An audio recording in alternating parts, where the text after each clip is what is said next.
the most popular shrimp in the entire aquarium industry. Well, maybe it's a mono shrimp, but the second most popular is cherry shrimp, and there's a reason being, it's because they're red. Red contrasts so well with green, which is the majority of aquarium plants. And so today, we're talking about some very cool red livestock that you can add to your aquarium to make that plant pop.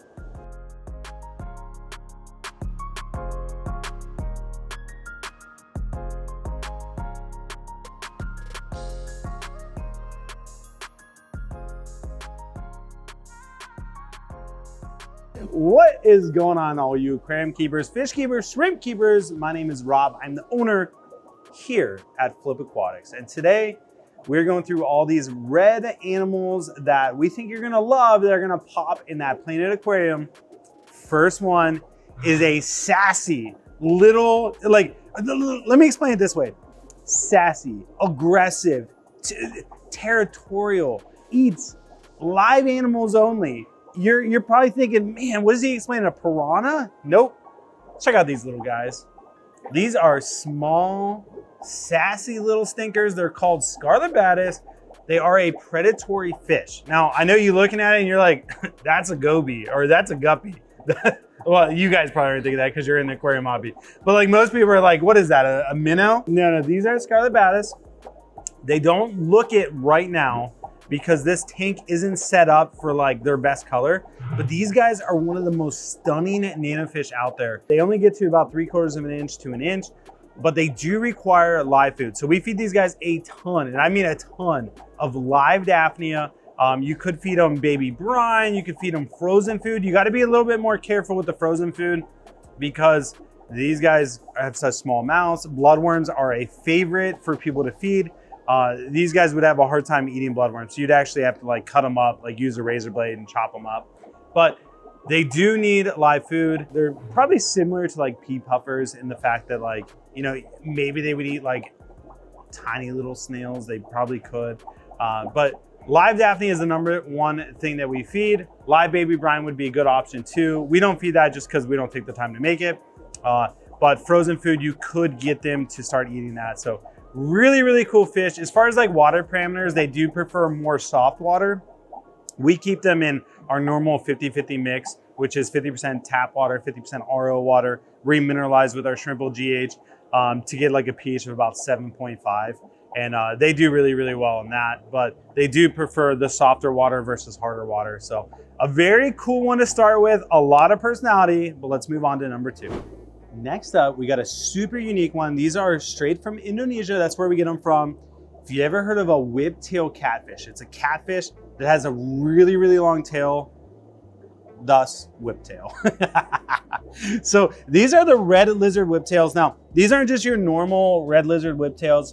The importer calls these R11A, which, you know, who knows if that's actually what they are, who knows even what that is, but you know, they are a very unique one that we haven't been able to get from anywhere else. So we only get them from Indonesia.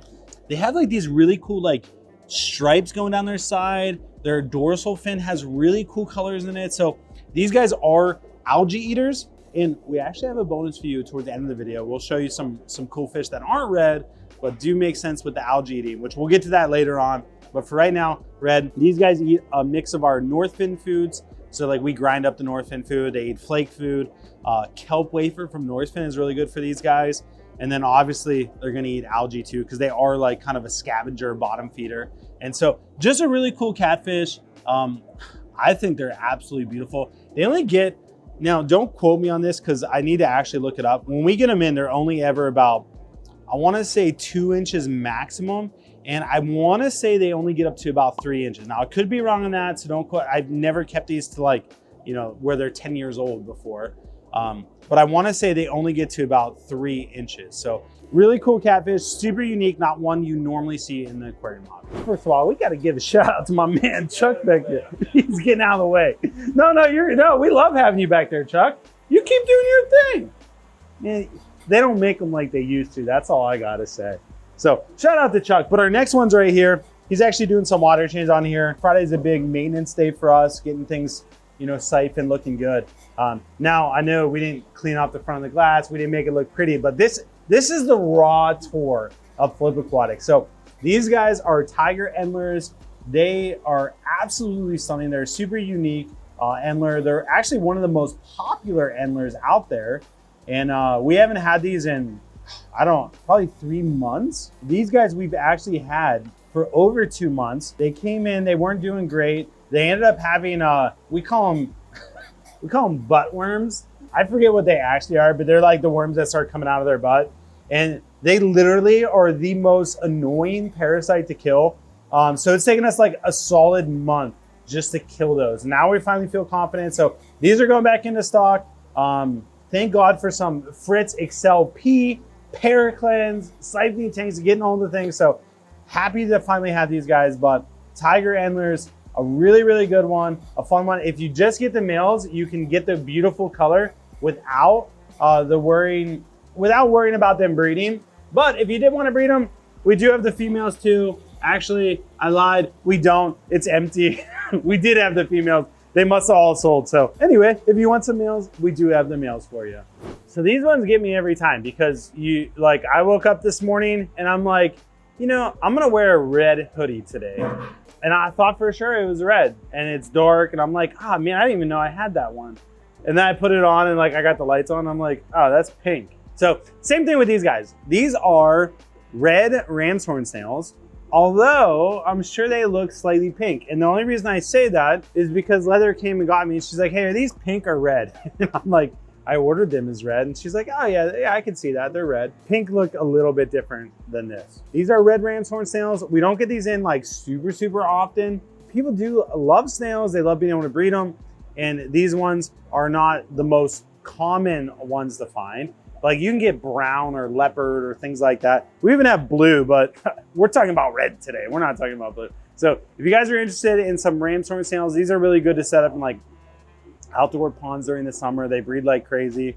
You can throw a couple in your fish tanks. They can keep down on algae. Now, before all the haters get into the chat and they're like, they're gonna take over your tank, it's gonna be terrible.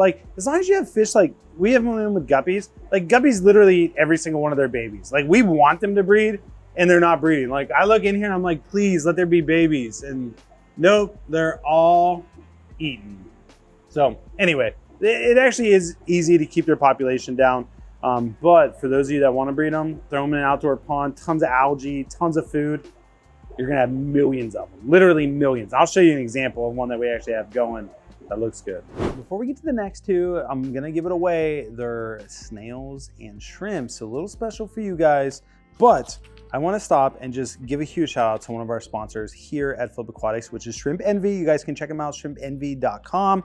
And this food is super great for both snails and shrimp. So it's a really high quality food made here in the United States. And we just absolutely love the passion that Shrimp Envy brings to the table. And they just do such a great job. Our favorite product, if you want to check out just one, it's their Shrimp Envy food variety pack. Comes with a bunch of different foods. It gives you a good sample of what they have to offer. So definitely check that out if you're looking for what to feed your shrimp and snail. Surprise, surprise. It's set up. We got shrimp in it. And so the only reason we're talking about it, so we quarantine all imported shrimp for a month. So you're not gonna be able to buy tangerine tigers or golden bees or crystal blacks for a month. But up here, we have a local breeder. We got about 300 crystal reds in. And so these ones we've had for a week, they're doing really good. No issues, no molting issues. None of them even molted, which is how you know they're doing good. We did overnight them and that always helps. So anyway, we do have crystal reds in stock, USA bred, even though they're gonna be listed as imported because we don't have a USA bred option. But we are selling some of these. We're gonna hold some back for breeding stock too. But there's some really nice ones. The quality is way better than what I expected. So if you guys are interested in crystal reds, we finally have them. But here's the deal. Here's the deal, Lucille. Is that a saying? I feel like it is. We'll roll with it. Crystal reds. They're not just like cherry shrimp. You don't just get them and hope that they do well in your tank. You need a couple things. One, the bottom of this tank, there's Brightwell shrimp soil. Brightwell real, talking's hard today. I don't know why. So you need that. That's gonna lower your pH. But to lower your pH, you should use RO water remineralized with GH+ only. We use it to about a TDS of 150. So we use Shrimple GH Plus, RO water that has a TDS of 0, and then we add the Shrimple GH Plus until we get to a TDS of 150. Works great for our crystal reds. So if you guys are interested, that's what I would suggest. That's what I would do. And hey, so far so good. So if you guys are interested, great shrimp to breed, fun one for breeding projects. And we're probably gonna do a little guide about how to grade them and all that kind of stuff too. So if you never signed up for our email, sign up for our email. Every Monday we send out an educational thing. And that probably is going to be what this week's educational thing is. So, oh, actually, it already went out. You guys are getting this video on Tuesday. Sucks to suck. You should have signed up already. But just thought of that. Anyway, so that's Crystal Reds. That's all of our red stuff. Let's go on to our bonus content today. So listen, we have to have a quick talk. Another surprise is Tiger Endlers aren't actually red. Me being colorblind, I trusted the people that give me information. I was like, I didn't think those were red, but obviously I don't know. But hey, Tiger Endlers aren't red, but they're still a really, really cool fish, super popular, and I highly suggest them. So just say that was like a midway, like, oh, speed bump, all good, not red. If we triggered you by saying that they are a red fish, apologize. We're correcting ourselves now. We realized that after Em did some B-roll, she's like, hey Rob, like those ones aren't actually red. So anyway, now we're on to the bonus. We'll say Tiger Endlers was a midway bonus. These are the rest of the bonuses. And then at the end of the video, I'll give you one more red fish just to get you guys like, hey, we evened it out. You got 5 red fish. But before we do that, a couple bonus Algae Eaters, and these aren't like the most phenomenal Algae Eaters, but these are albino plecos, so bristlenose plecos. So they stay fairly small. They only get to about, I want to say like the biggest one that I've ever seen is maybe like 4 or 5 inches. So they don't get huge. These guys, we had them in stock for a while. They had some issues. We took them out of stock. And then now they're finally to the place where we're like, ooh, they're really healthy. They're doing good. So we added some driftwood to the tank. You can see, obviously there's some tannins in the water. And then, you know, we've been feeding them zucchini. Maria is one of our newer employees.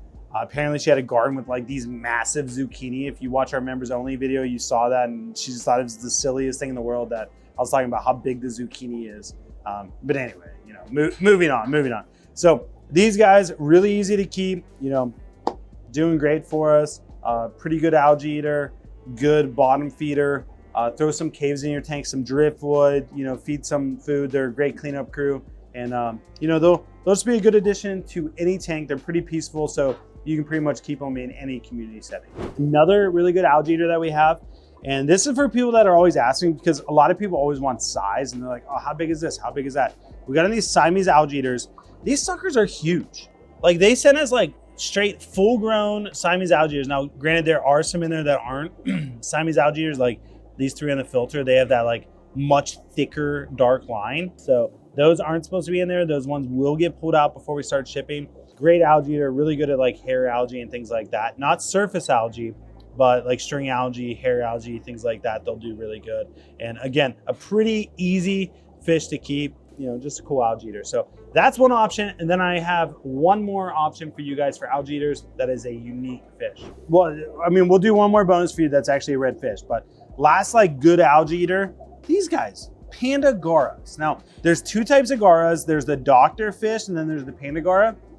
They're both equally as good. These guys are just way cooler. Like, they actually have like the panda stripes. Now, it's subtle. It's very, very subtle. So you just have to take my word for it. And right now we're just looking at bellies, which give no color away. So I apologize for that, but Em will maybe like do some cool B-roll, put in a picture. I don't know. She'll do the magic and make you see the beauty of these fish.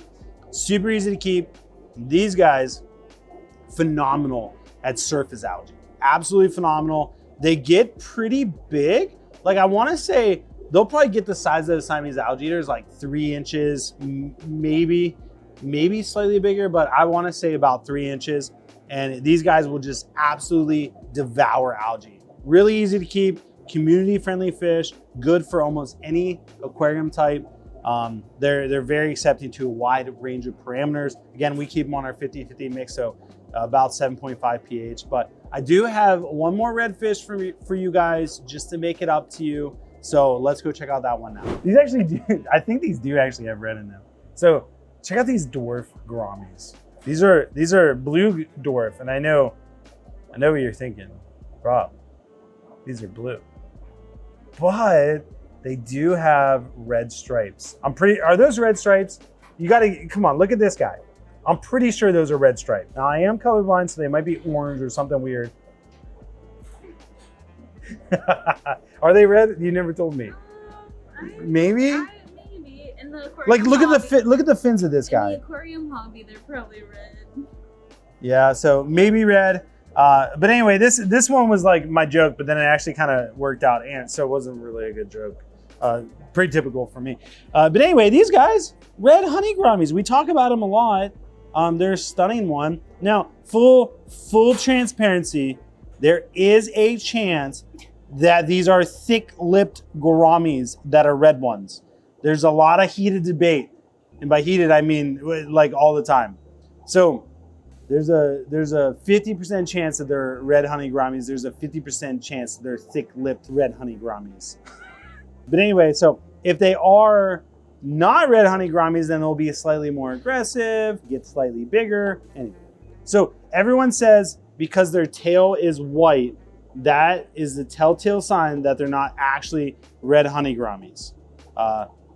But there's plenty of places you could look that say like, oh no, that actually isn't the telltale sign. So I don't know. They're beautiful. They're red. They're a gourami. Maybe thick-lipped gourami, maybe not.